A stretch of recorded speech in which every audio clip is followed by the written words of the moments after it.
Então quer dizer que ele realmente se arrependeu? Não é isso?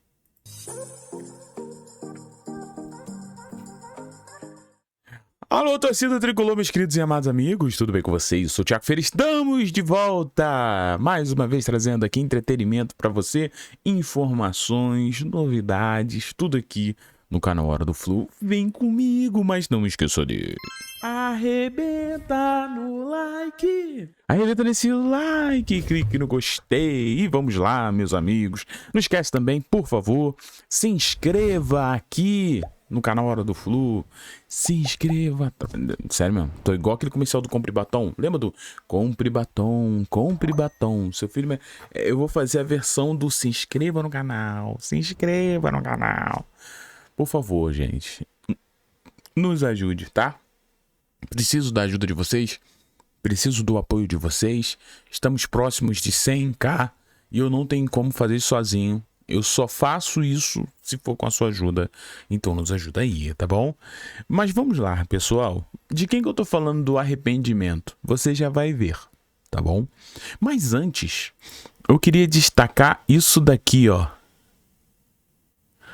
Jogadores com mais passes certos no Campeonato Brasileiro. Fabrício Bruno, do Cruzeiro, lidera com 507 passes certos. Passes corretos, tá?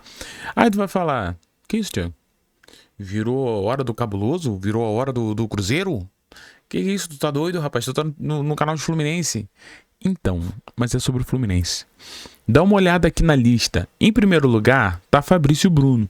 Em segundo lugar, Martinelli, né? É claro, o número do Martinelli ser excelente, mas a gente sabe que é um jogador que realmente acerta muitos passes por jogo, né? Arrisca bastante. Só que o fato de eu estar falando isso aqui é porque o Freitas é o terceiro do Campeonato Brasileiro que mais acerta passes, tá? E aqui, meu amigo, pode... o Datafute trouxe esse levantamento e a galera, assim, pô, Thiago, mas o Freitas e tal, o que que isso quer dizer? Números, gente, é assim, números, eu acho que cada um vê de um jeito. Tem gente que vai olhar assim, Freitas, o terceiro do Campeonato Brasileiro, entendeu por que que o Zubeldia mantém ele, entendeu por que o Zubeldia ainda confia nele, porque vê qualidade, o cara é o terceiro que mais acerta passe e tal. Tem essa pessoa. Tem a outra pessoa que é, putz, o Freitas aí, né, acerta muito passe, mas erra muito, não sei o que, não adianta uma coisa com a outra. Então, assim, eu acho que as pessoas, cada um vai ver esse número aqui de um jeito. Mas eu gostaria, né, se você me permite, trazer um equilíbrio entre as duas questões. Freitas erra muito? Erra.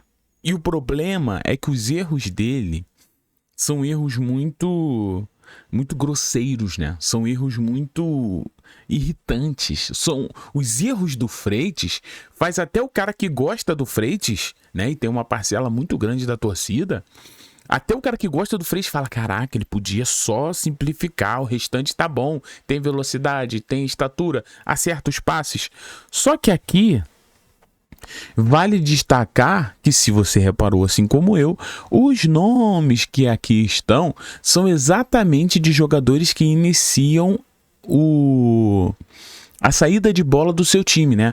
Fabrício Bruno, ele inicia na zaga, ele recebe a bola e manda adiante, acerta o passe. Martinelli vive descendo entre os dois zagueiros para poder fazer essa saída de bola com mais qualidade. E Freitas, né? Freitas aí, só para ter ideia, o James nem aparece na lista. Por quê? Porque na grande maioria, o Fluminense opta por Freitas fazer aquela saída pelo lado esquerdo. Você pode reparar nos jogos, você tem uma transição, às vezes o Martinelli desce, aí o Martinelli toca para o James toca para o Freitas e o Freitas toca para frente, né? Aí em vários momentos volta para o Freitas toca para frente de novo, volta para o Freitas. Então, assim, aquele lado esquerdo do Fluminense é um lado que é onde o Fluminense costuma ter mais a bola, ter mais a bola, né? Porque o campo tu pode dividir ele no lado direito, no meio, né? No lado esquerdo. E o lado esquerdo do Fluminense é um lado aonde o Fluminense trabalha muito essa posse de bola. Até por isso, você tem esses acertos aqui, cerca de 400, né? Do Freitas, que ainda fica...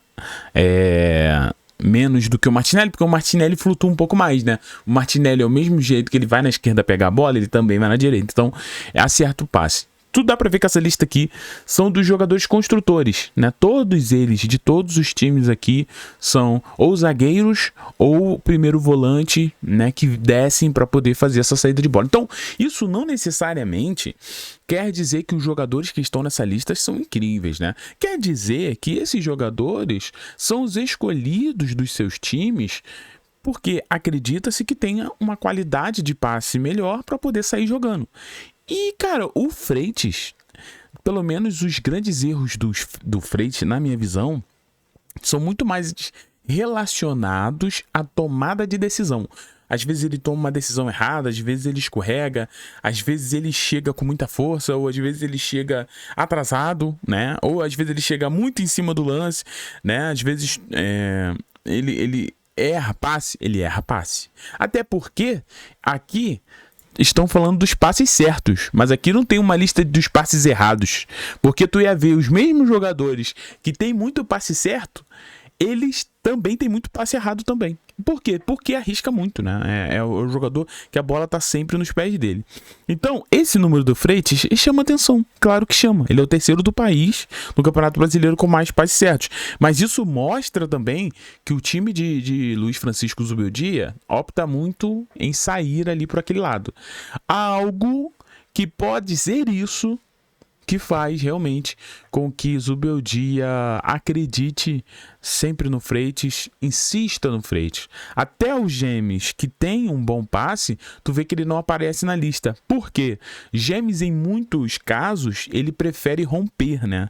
Com o jogo de corpo, com a velocidade, romper mesmo, carregar a bola, né? Então ele faz mais isso, né? O Freitas também arrisca muitos lançamentos. Eu acho que se a gente pegasse os números de lançamentos, o Freitas também estaria lá no topo, porque arrisca muito. Então é isso, gente. Eu acho que isso aqui explica um pouco também porque o Zubeldia opta pelo Freitas, tanto porque gosta de jogar pelo lado esquerdo e porque o Freitas tem esse acerto ali na saída de bola, né? Mas também tem muitos erros, e como eu disse, né, vários desses jogadores que estão aqui também, muito provavelmente erram bastante, talvez não erros tão capitais assim quanto o Freitas. É o que eu falo, se o Freitas for minimamente inteligente, né? Não tô falando que ele é burro, eu tô falando que ele é ansioso, né? Se ele for um pouquinho mais calmo, mais concentrado, eu acho que ele pode ser um zagueiro de qualidade, cara. Um zagueiro ali que ajude. Mas é só uma opinião de quem vê um pouco do jogador, né? Ele para de ser tipo um barata voa, né? Do nada bate as asas e sai loucura, né? O Freitas faz muito isso. Mas eu entendo também quem vê que o Freitas tem certa qualidade e teto, né? Um teto longo para poder evoluir. Tomara que evolua. Mas vale destacar que a temporada passada do Freitas foi a primeira, né? Então, em teoria, o jogador ainda está em adaptação, tá?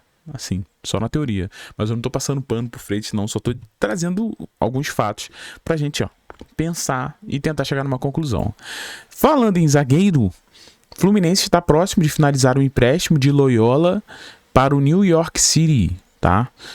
Dos Estados Unidos. O jogador aguarda o visto de trabalho para viajar para o país. Então, zagueiro Loyola aí saindo do clube, né? Indo para os Estados Unidos. A informação foi primeira pelo nosso querido Fluminense Stuff, né? Que é um perfil muito bom. Se você não segue, siga, você vai ficar também por dentro de tudo. Mas assim, sobre Loyola, é um zagueiro que tem um bom porte, é um zagueiro que tem velocidade, né? Mas é um zagueiro que pouco foi testado também. Pouco foi dado ao Loyola minutos. É aquela discussão que eu trouxe do Santi Moreno.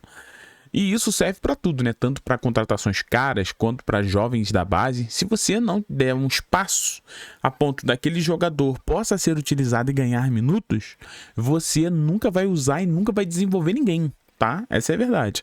No caso do Loyola, o que chama atenção é que a zaga é um dos pontos piores do Fluminense. Se eu posso dizer assim, do elenco, do time do Fluminense, a zaga é onde tem mais espaço porque tem mais jogadores questionáveis, né? Você tem o Igor Rabelo que nem joga. Será que no lugar do Igor Rabelo você não poderia estar dando espaço pro Loyola, pro Davi Schwindt, né? Para alguém da base? Poderia, né? E eu acho que sim. Então o Loyola ainda aí, até porque ele não tem idade para voltar para a base. Então, querendo ou não, essa saída para ele, pensando no lado do jogador, pode ser uma boa, porque aí o Loyola vai, né, e tenta de certa forma desenvolver para depois voltar um pouco mais forte, um pouco mais preparado e ganhar um pouco mais de minutos. A gente sempre fica com essa esperança, mas o Loyola aí indo para os Estados Unidos, para o New York City, tá? Bom, pelo menos é o que deve acontecer. O Fluminense está muito próximo aí. Agora, a questão que eu comecei, né? Ele se arrependeu. Cara, eu tô falando de uma coisa que me chateou bastante, tá? Mas estou falando do Renato, né? Eu tô aqui no Central Flu, o Renato deu uma entrevista, né? Se eu não me engano, pro GE. Pro GE, ó, tá aqui grandão. E ele vai falar em relação a arrependimento, né? Ela vai fazer aquela pergunta clássica, né? Ó. No momento errado. Tomei a decisão errada no momento errado. Bom, você pediu demissão. Deu muita gente, foi no calor do... Ela tá falando aquilo que a gente já sabe, né? Que ele pediu demissão no calor do momento, tudo mais. E ele pergunta pra ele se ele se arrependeu, né? Olha o que o Renato vai falar. O Renato já tinha falado que tinha se arrependido, só que não deu pra gente trazer aqui, mas ele fala de novo, né?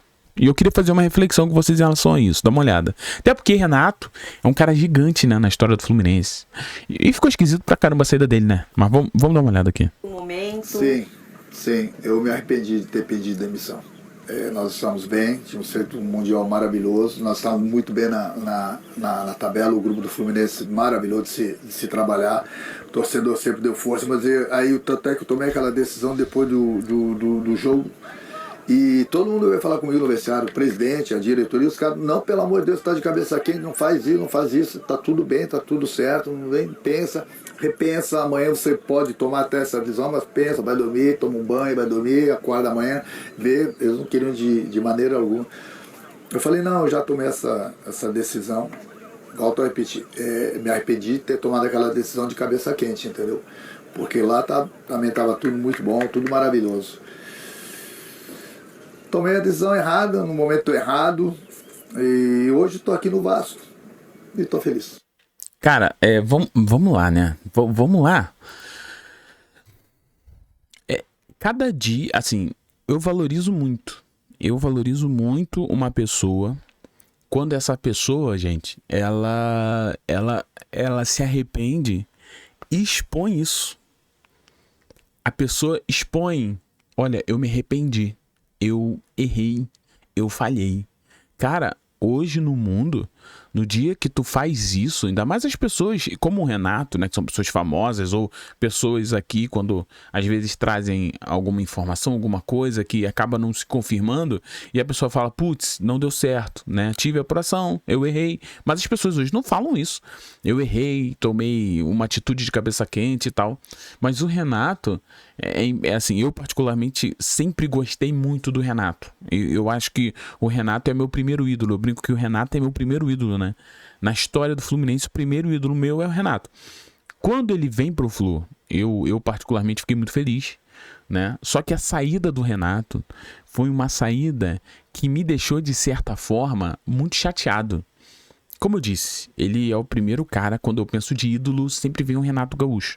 Tanto como jogador, né? Eu vi pouco, pra falar que eu nem vi, né?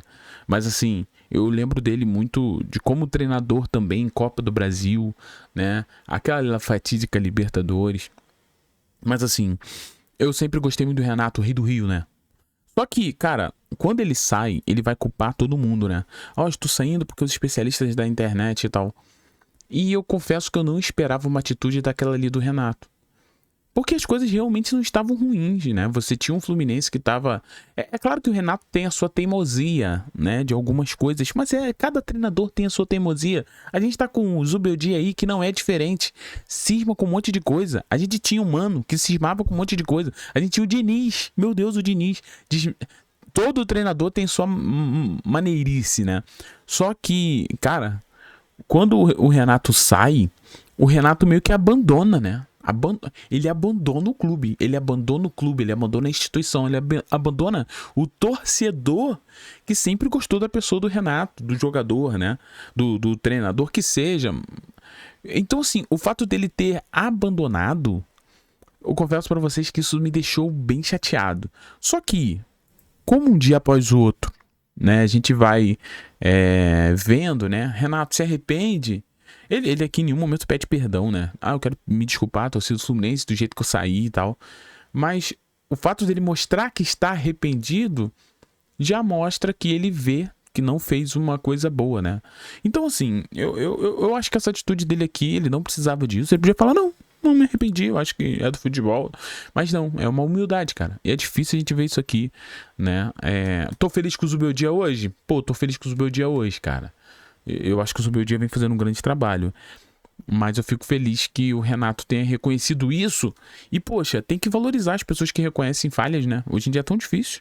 Mas sim, você continua no meu coração, Renato. Fica tranquilo. Eu ainda sou fã. Agora, eu torci pro Vasco perder. Não adianta. O Vasco, pô, pelo amor de Deus. Mas, né? O Renato é um cara que a gente gosta bastante, né, meus amigos? Queridos,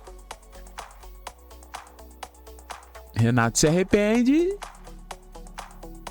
mas a gente segue, né? Beijo no seu coração, muito obrigado pela presença de todos vocês. Ter você aqui é muito importante, não esqueça disso. Um beijo no seu coração. Fiquem todos bem e tchau. E valeu, pessoal.